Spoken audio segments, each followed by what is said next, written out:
préciser qu'à l'UCS, on n'a pas de secrétaire général, nous avons un président.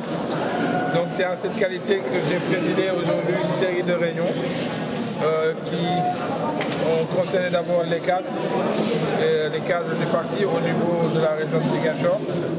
Ensuite les femmes, le comité, le pilotage provisoire des femmes au niveau de la commune et ensuite maintenant les jeunes.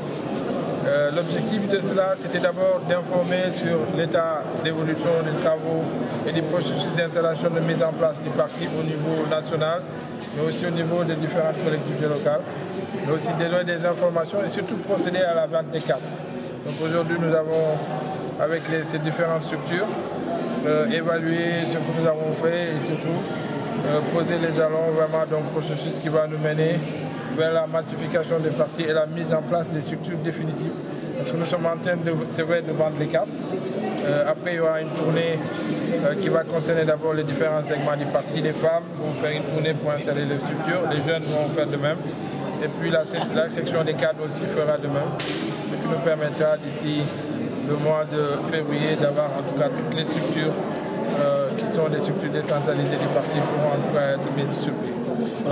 Oui, ce que j'ai dit et répété, c'est que nous avons constaté qu'il y a un tâtonnement depuis le début, depuis avril dernier.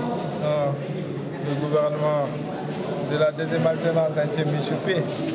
Mais ce que je dis et ce que j'ai répété, c'est que c'est vrai qu'il y a quelquefois un problème d'homme, mais de façon générale, c'est un problème de management, un problème de vision, un problème de programme qui se pose. Il n'y a pas une vision claire qui a été définie et déclinée par le président de la République lui-même, qui n'est pas mise en œuvre par le Premier ministre. On voit une cacophonie dans l'organisation du travail gouvernemental.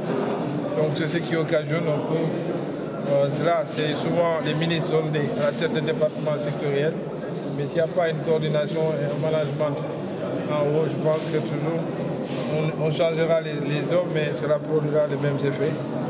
Par conséquent, je pense que c'est un problème de vision et un problème d'homme. Oui, je pense que, comme on le dit en Wolof, en tout cas les premiers pas de ce gouvernement, de cette présidence, nous prouvent et nous montrent que, en tout cas, il y a encore beaucoup de choses à faire, qu'il y a des réglages à faire, qu'il y a beaucoup de manquements, qu'il y a été des promesses qui ont été faites et qui ne sont pas aujourd'hui tenues. On est en train d'assister à des événements. Dans le programme Yonou Yokouté, on avait dit que c'était 25 ministres. Aujourd'hui, si vous prenez la masse critique des ministres, qui sont déjà, on est à 30 pour ceux qui sont détenteurs de portefeuille ministériel. Mais si vous allez au niveau de la présidence, vous avez totalement un gouvernement parallèle dont personne ne sait parce qu'on ne participe plus. Le journal officiel qui permettrait aux gens de s'informer sur les actes qui sont pris, sur tous les actes de caractère individuel pris par le président de la République. Ce journal-là ne paraît plus. Et donc on est sûr qu'au niveau de la présidence de la République aujourd'hui, on est à une soixantaine de conseillers et je ne sais pas combien de ministres conseillers, ce qui augure en tout cas des lendemains qui ne semblent pas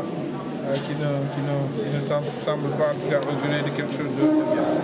Non, je pense que c'est une coïncidence. Donc je souhaite en tout cas à mon frère Abdoulaye Baldé, qui est ce que je connais, Bibi, je lui souhaite beaucoup de chance dans sa mission et que Dieu l'aide à accomplir cette mission qui lui a été confiée par le président de la République. Mais quelque part, ce que j'ai constaté, c'est qu'on a voulu mettre en sosie quelqu'un pour faire la confusion entre Abdoulaye Baldé. Mais je pense qu'il n'y a pas de confusion possible parce que lui-même, il y avait deux Macky Sall.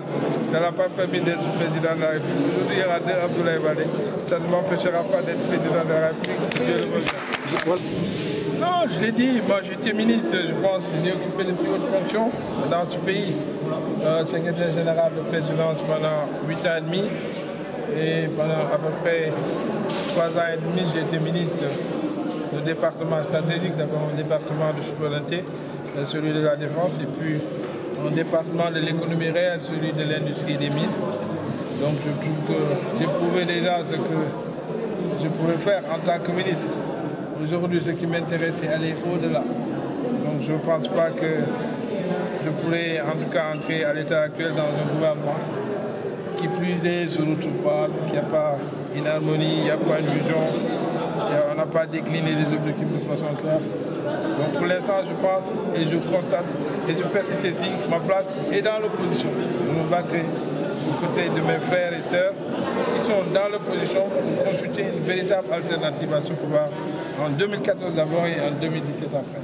Oui, je pense que, bon, je connais le général Pathé Seck, j'ai entendu certaines personnes dire, ouais, un gendarme à la tête du ministère de l'Intérieur. Ils oublient que moi, je suis policier, j'étais à la tête du ministère des Forces armées, donc à la tête d'un ministère qui était composé de gendarmes et de militaires.